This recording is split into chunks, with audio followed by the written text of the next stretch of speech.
Oy, magandang gabi. Magandang gabi sa ating mga kababayan. Magandang umaga, magandang tanghali sa ating mga kababayang OFW sa ibang lugar. At shout out, no? Shout out kay Kuya Bal na nasa Pilar at Idna. Oy, shout out po sa grupo ni Kuya Bal ngayon na nasa Pilar sila, no? Patuloy na nagbimisyon, patuloy po na nagbibigay ng tulong pabahay, ayudang pabigas sa ating mga kababayan. Yan. Suportahan po natin sa mga hindi pa po nakasubscribe sa channel ni Kuya Bal. Ito po ang kanyang official YouTube channel. Yan, Kuya Bal Santos Matubang. Kalinga Prab at Ate Edna. At siyempre po, huwag niyo pong kalimutan, suportahan na rin si Ruel of Malalag, si Rachel Morales, at ang aking misis na si Lin TV 143. Palapakan natin yung ating mga viewers, no? Sa mga matyaga na nag-share ng ating video, nanood, at nakasuporta po. Ayan, magandang araw sa ating lahat. So mga kapatid, mga kalingap, sa araw na ito, gagawa natin ng reaction. Patungkol ito doon sa vlog ni Bro Vincent Calyada. Ayan, ayan si Bro Vincent. Oh. Ayan po siya. So si Bro Vincent po ay napakasipag. No? Sa mga hindi po nakakaalam, siya po ang nakahanap kay Rachel. Siya po ang nakadiscover niyan. Siya po ang naka-scout sa mag-amang Morales. Sa mga hindi po nakakaalam, ayan. Pero alam niyo po si Bro Vincent, napakabising tao. Si Bro Vincent po, isa to sa mga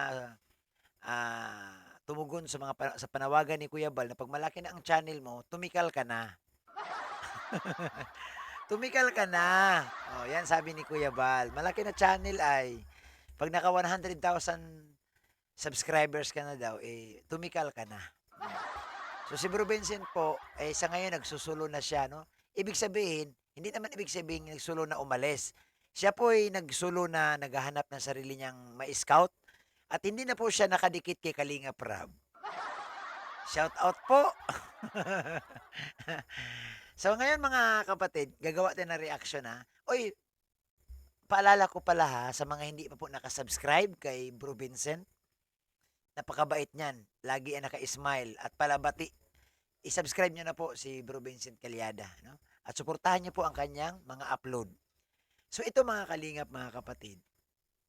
Si Bro Vincent po according, no, napanood ko po yung kanyang vlog kay Tatay Rizan, nag-live siya nakaraan at may pakiusap yung mga viewers na sana daw puntahan man lang si Rachel para kausapin at payuhan dahil binabas po si Rachel. So si Bro Vincent po walang kaabog-abog, siyempre masunurin po 'yan, no? Masunurin 'yan. So pinuntahan niya. Nakipagtsikahan siya doon. At ito ang pinakamagandang chika. Ito yung pinakamaganda at nakakakilig. Ayan, ng mga tanungan portion ni Bro Vincent Calyada. Si Bro Vincent parang si Boy Abunda na rin ay. Oy, shoutout kay Bro Vincent ha. Ayan, support natin 'yan. Ayan oh. Ito po, ha. Ayan oh, may mga tanong siya dito.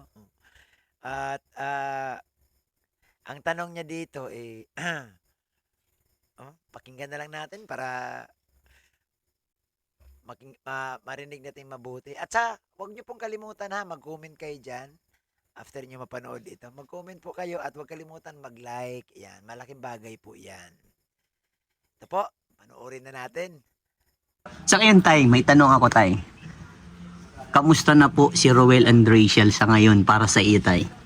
Galing ni Bro Vincent, ano? Talagang kumpleto Ricardo, yung tanong niya talaga, ito yung inaantay ng mga viewers. Inaantay ang magagandang sagot ni Tatay Rizan. Ano lang, dati man lang din sila. Dati man din. Naghihintay man lang yata yan. Naghihintay. Ikaw din natatala. Naghihintay ka. Napatawa si Bro Vincent sa tanong niya, oh. Akala ko ako lang, pero mismong tanong niya, natatawa din siya. Kasi yung tanong niya, kumusta daw si Ruel at si Rachel? Ito, sagot ni Tatay Rizan. Nag-aantayan na lang daw yan sila. Sa akin, pala sila Oo. talaga. Ganun malang lagi kong sila. Yes. Basta ako, at tiwala ko talaga andyan lang. Yes. Magbabago yan. Kasi kung talagang sila baga, hindi sila. Yes. Ano akong magagawa dyan. Pero kala ko tayo, naghihintay ka din na maging sila eh. Kaya madating na lang. Yung tanong ni Bro Vincent talaga, minamadali mo talaga bro eh, no? Na, na sumagot si Tatay Rizzo na ipakasal, ha? Bro Vincent, nagmamadali ka eh.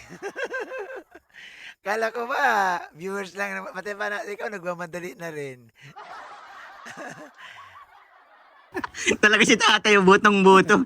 Ako tayo talagang bilib na bilib ako sa tay. Nakakaangang ganyang magulang ano na talagang napaka-supportive. Ganyan dapat ganun lang talaga. Kasi, Kumbaga, wag lang sasaktan, wag kasi lulukuin, baga, ano po? Kasi yung mga anak ko, kung sino baga gusto nila, ako nahad lang. Yeah. Yun. Ito ang, alam mo, ang isa sa mga pupulutin natin ditong aral, no? Sa interview kay Tatay Rizan. Yung sabi niyang, sa mga desisyon ng anak ko, hindi ako humahadlang.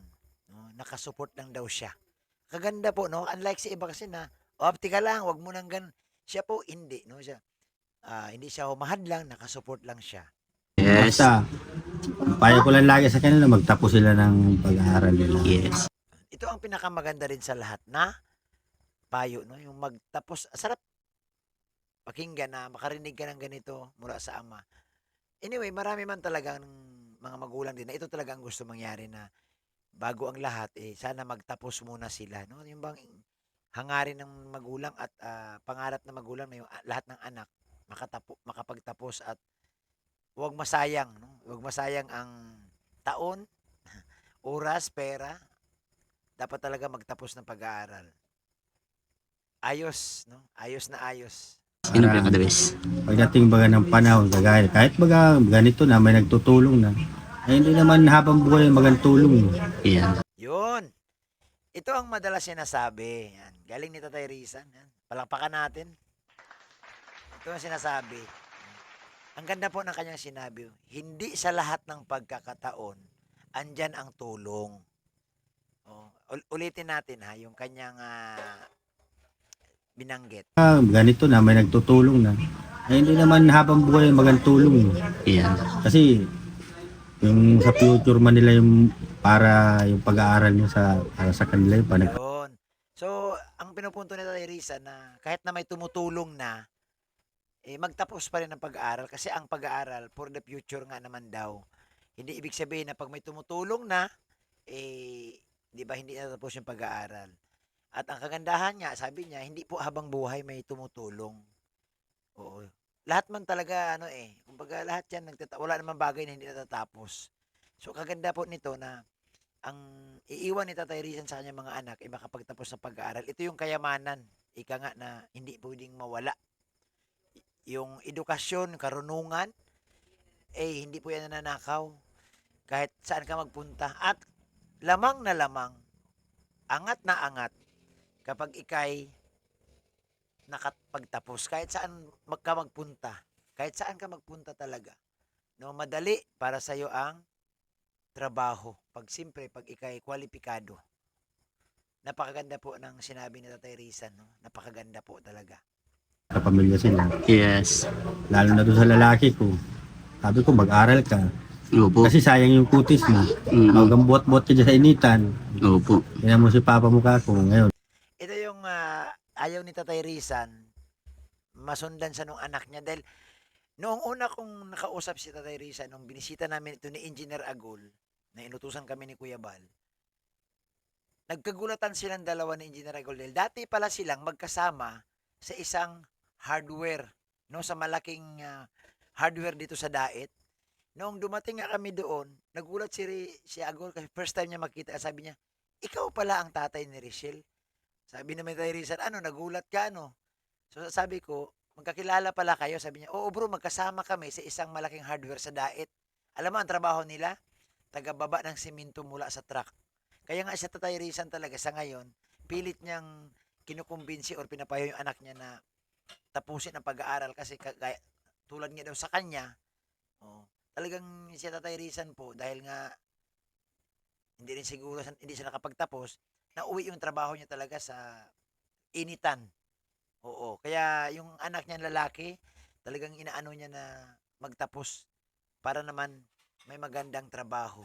Hanggang ngayon. Din pa din. Ay, yun talaga yung nasanay tatay sa trabaho dati kasi sa hirap baga ng buhay po baga. Kaya sabi ko, mag-aral ka mabuti, talala, sulo-sulo ka. Yes, kasi ang lalaki talaga yun ang magbubuhay ng pamilya, di ba po? Tama yung pinapangaral mo tatay lagi sa kanila. Yan lang lagi ko sabi sa mga anak. Pero ikaw pala tatay, naghihintay ka pala kay Rachel at Rowel na maging sila. Ay, kung talaga. Grabe yun tayo. Siyempre, Bro Vincent, marami naghihintay dyan. No? Hindi lang si Tatay Rizan. Kahit ikaw. Ay, malaking event yan pag nangyari yan. Oh. So dito po mga kalingap, mga kapatid, no, nakita natin yung magandang ah, advice ni Tatay Rizan. No? Ipinakita niya no, bilang isang magulang. At ito po, panoorin din natin itong pagkakataon na nakausap mismo ni Vincent Calyada, si Rachel, no? Na naabutan niya sa bahay nila. So ito po yung kanyang kwento. Tsaka po, salamat po kasi nagpunta po kayo dito sa bahay.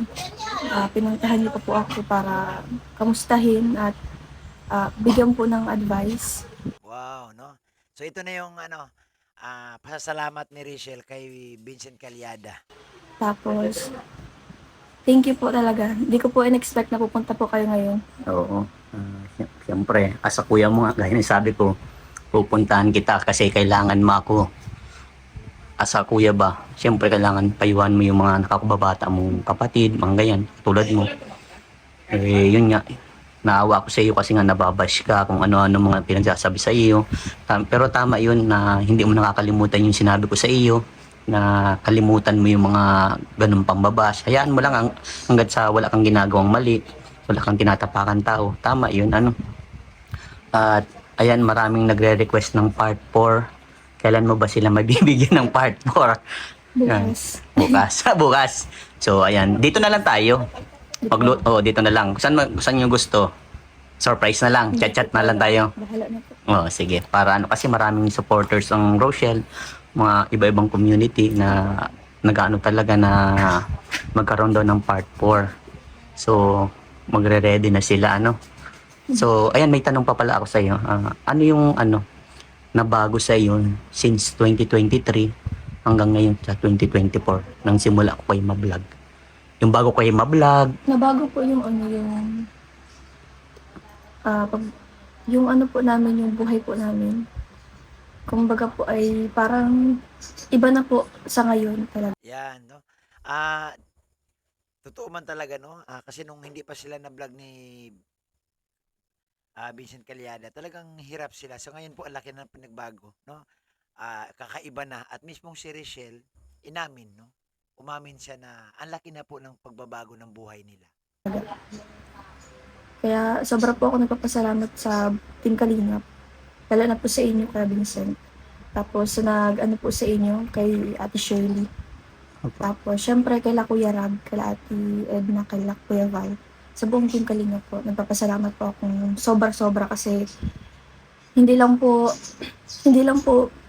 bahay ang nabago sa amin kasi pati po yung nagkaroon din po ako ng channel at doon din po kami kumuha ng income po namin, ng ang gastos dito. panggastos dito sa bahay, sa school, sa iba pa pong bagay. So yun yung pinapasalamat mo. Opo, sobra po. Wow. Sobra po salamat. Grabe. So na-appreciate namin yun. Siyempre, ako nga, sabi Kuya Vincent ko, sobrang masaya nga ako sa iyo kasi mas naunahan mo pa ako kahit matagal. Pero okay yun na. Wala ang yun. Mas proud pa nga ako sa iyo. Kasi isa sa mga natulungan ko, naging successful na. Basta lagi mong tatandaan, laging ang paa nasa baba lang ha. Huwag magbabago. Basta kapag may mga problema, sabihin mo lang sa akin, nandito ako bilang kuya mo. Alam niyo po, minsan may nababasa ako na nagbabago daw ako. Pero sabi ko sa sarili ko, natanong ko, nagbago na ba ako? Tsaka, kailangan ba po palaging babanggitin na magpasalamat? Diba po, kahit isang beses basta nakikita mong sincere yung tao. Yes. At sobra po yung pagpasalamat. At hindi po nakakalimutan yung tao. Yes. Sa akin yan, ko naman sa'yo, hindi ka naman nagbago eh. Okay naman. Tuloy-tuloy ka, napakabuti mong anak eh. Napakabuti mong beneficiary na natulungan ko. Kasi tumutulong ka din sa ibang tao. Like, ikaw na yung nakakatulong dito kala papa mo, sa mga kapatid mo, sa lola mo, dito sa pamilya mo. Ikaw na yung katuwang ni papa mo. Kaya patuloy mo lang yan ha, na maging mabuting anak. Ha? Mag-aral kang mabuti dahil para sa iyo yan someday. At may isa pa akong tanong, kamusta na pala kay ni Ruel? Okay naman po kami ni Roel. Galing po siya dito kagabi. Sinundo niya po ako kagabi.